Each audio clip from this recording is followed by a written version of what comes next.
The Emperor's New Clothes by Hans Christian Andersen. Many years ago, there was an emperor who was so fond of new clothes that he spent all his money on them. He did not give himself any concern about his army. He cared nothing about the theater or for driving about in the woods, except for the sake of showing himself off in new clothes. He had a costume for every hour in the day, and just as they say of a king or emperor, "He is in his council chamber," they said of him, "The emperor is in his dressing room." Life was merry and gay in the town where the emperor lived, and numbers of strangers came to it every day.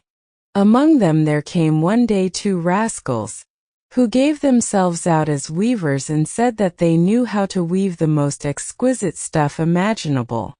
Not only were the colors and patterns uncommonly beautiful, but the clothes that were made of the stuff had the peculiar property of becoming invisible to every person who was unfit for the office he held or who was exceptionally stupid.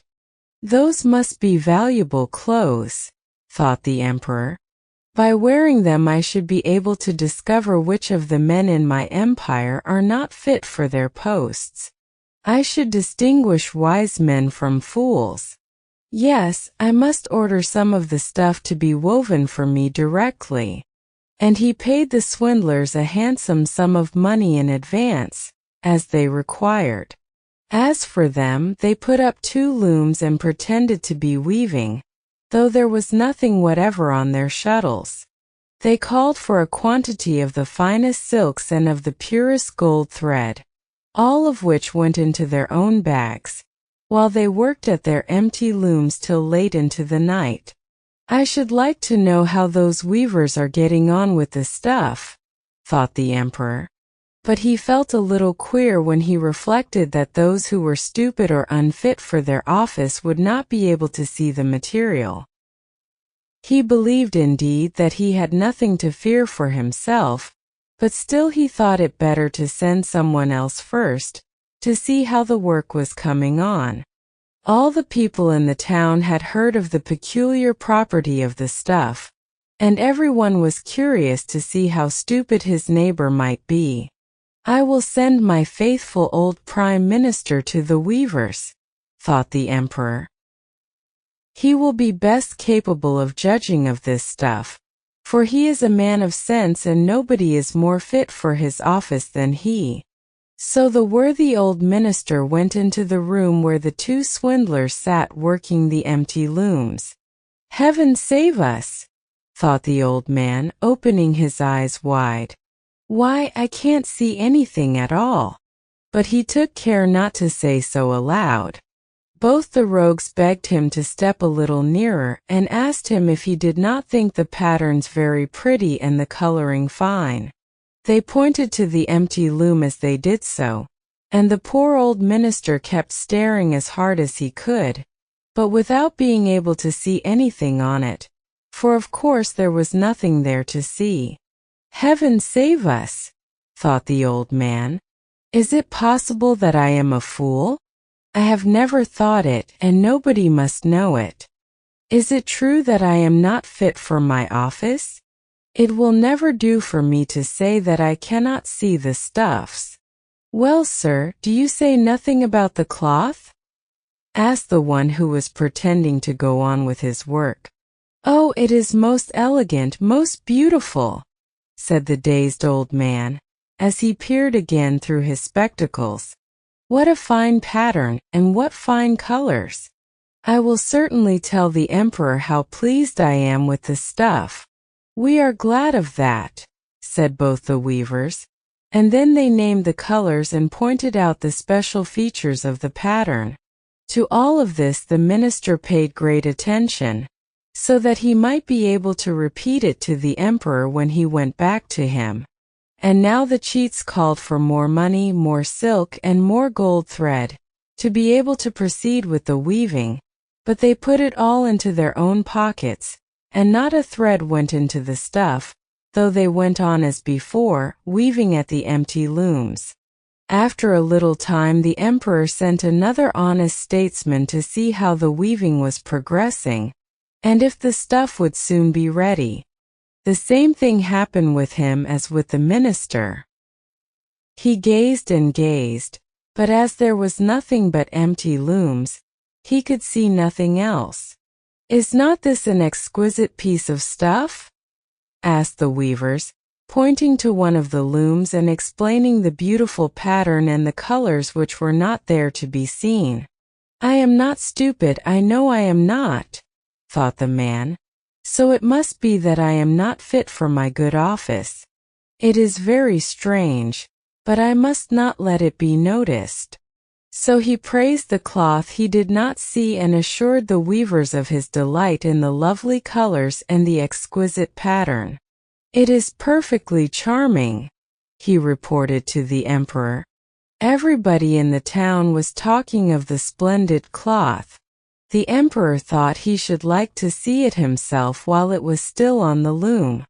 With a company of carefully selected men, among whom were the two worthy officials who had been there before, he went to visit the crafty impostors, who were working as hard as ever at the empty looms. "Is it not magnificent?" said both the honest statesmen. "See, your majesty, what splendid colors and what a pattern!" And they pointed to the looms, for they believed that others, no doubt, could see what they did not. "What?" thought the emperor. "I see nothing at all. This is terrible. A mia vol. Am I not fit to be emperor? Why, nothing more dreadful could happen to me. Oh, it is very pretty. It has my highest approval," the emperor said aloud. He nodded with satisfaction as he gazed at the empty looms, for he would not betray that he could see nothing. His whole suite gazed and gazed, each seeing no more than the others, but like the emperor they all exclaimed, "Oh, it is beautiful!" They even suggested to the emperor that he wear the splendid new clothes for the first time on the occasion of a great procession which was soon to take place. "Splendid! Gorgeous! Magnificent!" went from mouth to mouth. All were equally delighted with the weaver's workmanship. The emperor gave each of the impostors an order of knighthood to be worn in their buttonholes, and the title gentleman weaver of the imperial court. Before the day on which the procession was to take place, the weavers sat up the whole night, burning 16 candles, so that people might see how anxious they were to get the emperor's new clothes ready. They pretended to take the stuff from the loom, they cut it out in the air with huge scissors, and they stitched away with needles which had no thread in them. At last they said, "Now the clothes are finished." The emperor came to them himself with his grandest courtiers, and each of the rogues lifted his arm as if he held something, saying, "See, here are the trousers, here is the coat, here is the cloak," and so on. It is as light as a spider's web. One would almost feel as if one had nothing on, but that is the beauty of it. "Yes," said all the courtiers, but they saw nothing, for there was nothing to see.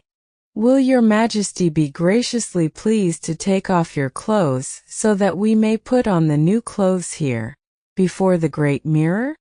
The emperor took off his clothes, and the rogues pretended to put on first one garment and then another of the new ones they had pretended to make.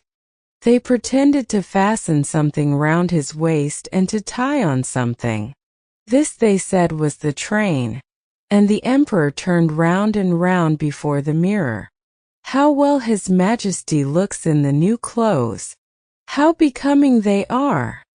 cried all the courtiers in turn. "That is a splendid costume. The canopy that is to be carried over your majesty in the procession is waiting outside," said the master of ceremonies. "Well, I am ready," replied the emperor.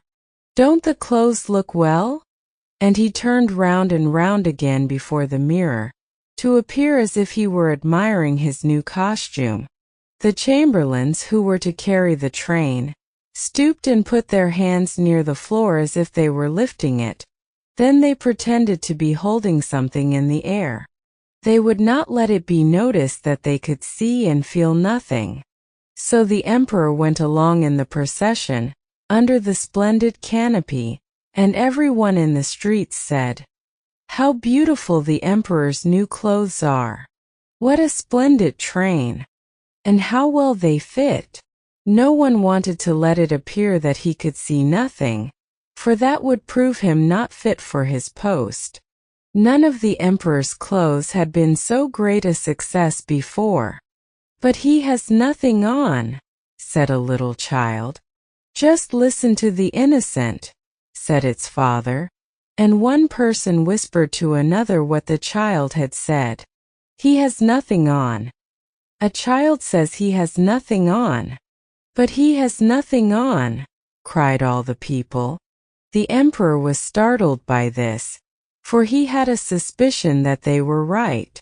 But he thought, "I must face this out to the end and go on with the procession." So he held himself more stiffly than ever, and the chamberlains held up the train that was not there at all.